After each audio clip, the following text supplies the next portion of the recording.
today we're going to make some preparations for the post-game, and to start us off, I'm going to be catching a Feebas. Feebas is a very common encounter while fishing in, special surfing tiles on Route 1. I'm trying to get one to appear right now, with not too much success. It should happen sooner or later. I should mention that I want a female Feebas because I'm gonna be breeding one with hypnosis. So of course, females pass on the species. There's a special spot over there, so let's head over there. Hopefully there will be no random battles. Here we go. So now what you want to do is use the super rod, and when you use the super rod on one of those special spots, there will always be something biting in. Oh great, I got a red striped basculin, which is otherwise exclusive to black, I guess I should mention. So I'm gonna run, and I'm gonna see when I find a female Feebas. Okay, took a while, but I managed to find one. Super! One sleep powder and it misses. This starts off the post-game so well. Anyway, second one hits, and Feebas has a very high catch rate, and so it shouldn't really be a problem. And as I said before, very high encounter rate for Feebas on these special tiles, so you don't have to worry about them being anywhere near as rare as they were in Generations 3 and 4. That is for certain. If you want a Milotic, catch one in Generation 5. There is no other alternative.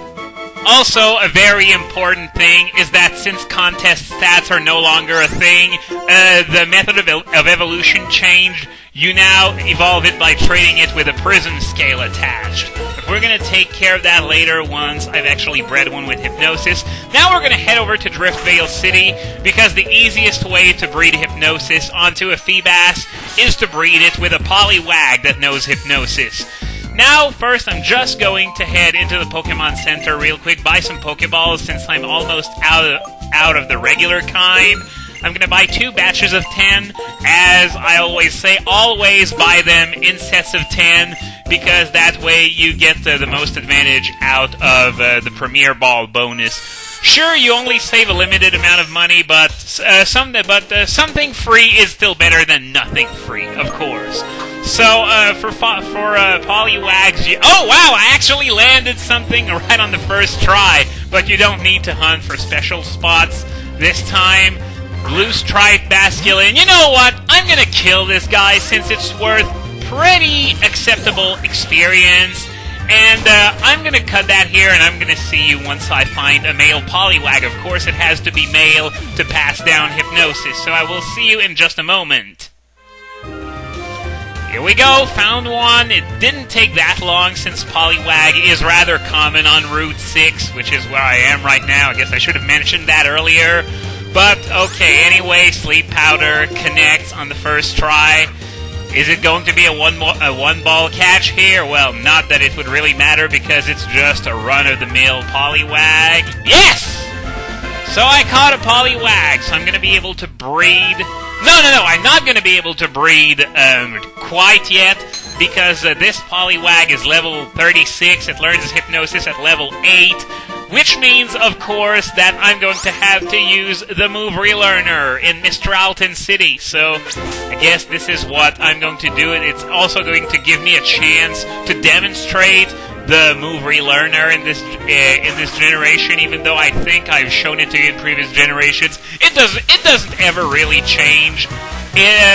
Of course, in Fire Red and Leaf Green, the currency they use is a bit different, but still. I'm just going to pick up my Poliwag real quick, but yeah, it's just about always hard scales that they use, except for Fire Red and Leaf Green, where it was tiny mushrooms or big mushrooms. So now I remember this time it's the building right next to the Pokemon Center. I looked like a doofus last time I was here to remove strength from that Nianchao. So, here's Hypnosis. I'm going to teach it. And what am I going to delete? You know what? I'm going to go with Belly Drum, I guess, because It's not like I'm gonna use that Poliwag anyway, but those weak offensive attacks would probably be a bit more useful than Belly Drum if I ever needed to use it for whatever reason. So, now we're going to head over to Icirus City because the next Pokemon I'm going to catch, and it's going to be an actual team member this time, is going to be a Dratini. But it's found at the entrance of Dragon Spiral Tower right here. You just go on that bridge, pull out the Super Rod, and nothing. Absolutely nothing. So, Dratini, semi-common encounter, I guess. Nothing too spectacular, but it's not overly rare either, as I remember at least. So, what do we got here?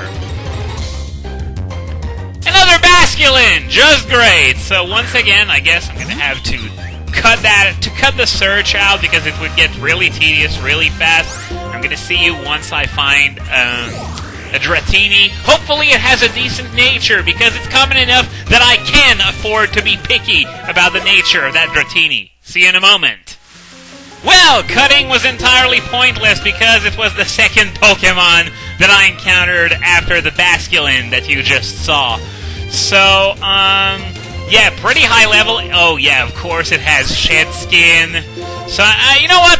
It's high enough of a level. I'm gonna try Giga Drain since it resisted, and it turned out to be a great decision because it's deep into the yellow. Unfortunately, it's got Safeguard, which means I can't put it to sleep for a couple turns. So, you know what? I got nothing better to do than to start chucking balls at it. It's not like these vanilla Pokeballs are very expensive anyway. Huge breakout by Dratini! Now, you know what? Since it's going to be a team member, why not be fancy? I got 3 Premier Balls. Might as well use them. So here we go. Is that one going to be a bit more successful? Nope. Of course, pseudo-legendaries have a pretty low catch rate. Well, even those aside from Beldum, which is absurdly low, you know, in terms of catch rate, only 3. And another huge breakout! Aqua Tail, not gonna do a whole lot. Bah, pretty laughable, all things considered. Okay, so I got one last Premier Ball. Come on, let this be the one. Nope, of course not. Dragon Tail missed, and Safeguard is no longer in effect. So, let's try Sleep Powder again and hope that Shed Skin will not kick in. So yeah, Dratini, I think it has the same catch rate as Zekrom, as absurd as it is. So yeah, it's pretty easy to catch when it's down, when its HP is way down and it's asleep. And now, is this going to be the catch? Yes! So, this was fairly irritating to catch between Shed Skin and the Safeguard. So, I hope it has at least a decent nature. I'm not asking for, like, Adamant or Jolly or something like that. Just something decent. Something that's not, like, modest or timid or something that lowers attack or any of that crap. Yeah, I know that Dragonite has fairly high special attack as well, but I want to use it as a physical attacker. But enough of that. It's the moment of truth. Which nature did I draw? Which nature is it? Impish! Oh my god! This is one of the best natures I could possibly ask for. I mean, it's not quite adamant, but oh my god, this is amazing!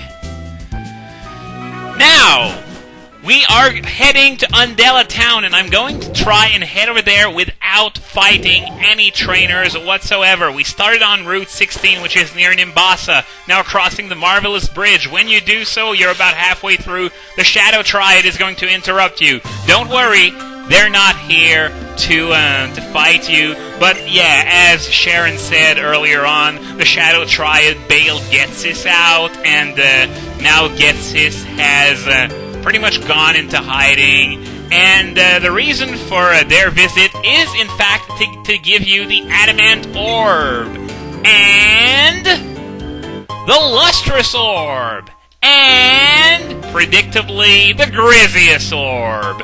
Yep, This is your way of getting all 3 items in Generation 5. These are the special held items of Dialga, Palkia, and Giratina. The Grizzlius Orb, in addition, also triggers Giratina's form change. But, yeah, why is Getsis giving me something that will be useful to me? Well, it won't be useful to me, because I'm not going to be using any of these Pokemon, but it could potentially be useful to someone, so why is Getsis doing that? I honestly have no idea. So, we are going to go Metal Gear on some trainers' asses right now. So I'm going to try to be very stealthy about it, dodging trainers all the way to Undella so that I can gain access to some decent leveling up spots for when I have to grind my team members. Okay, we're doing good. Oh, great. This one could be trouble.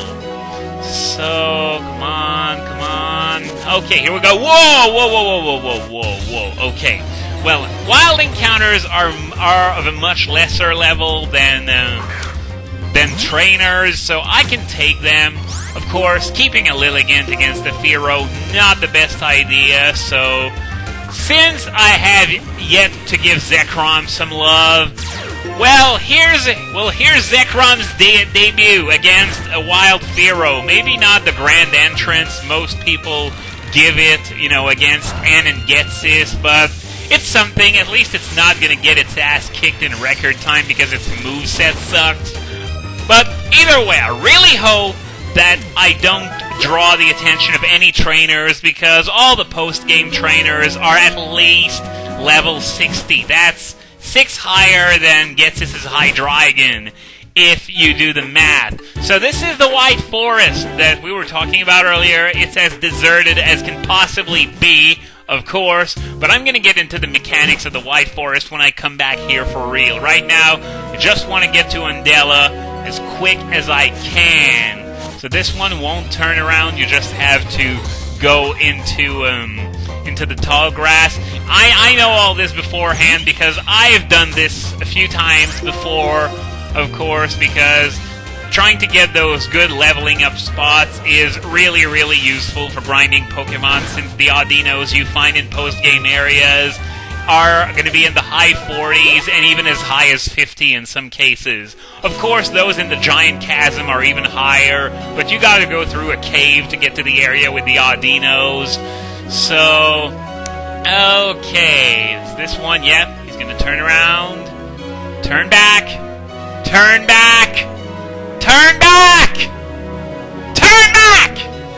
Jesus, thank you! Good Lord, he just wouldn't cooperate.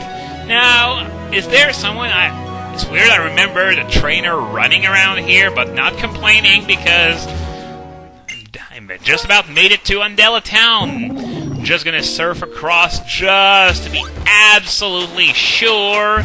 And here we go, we made it to the Undella Pokemon Center. So, I'm going to heal my team real quick. After that, we're going to head back the way we came, by flying, of course. I'm going to head back to the White Forest, because my next team member, which is going to be Pupitar, to evolve into Tyranitar, of course, is found on Route 15, which we just went through. Pupitar, as I recall, is a fairly rare encounter, so it might take a while to find one. So I can promise you that I'm going to spare you the search, and I'm going to only start recording once I find Pupitar. So that is going to be it for today. Join me next time on Let's Play Pokemon White for hopefully the end of my preparations for the post-game.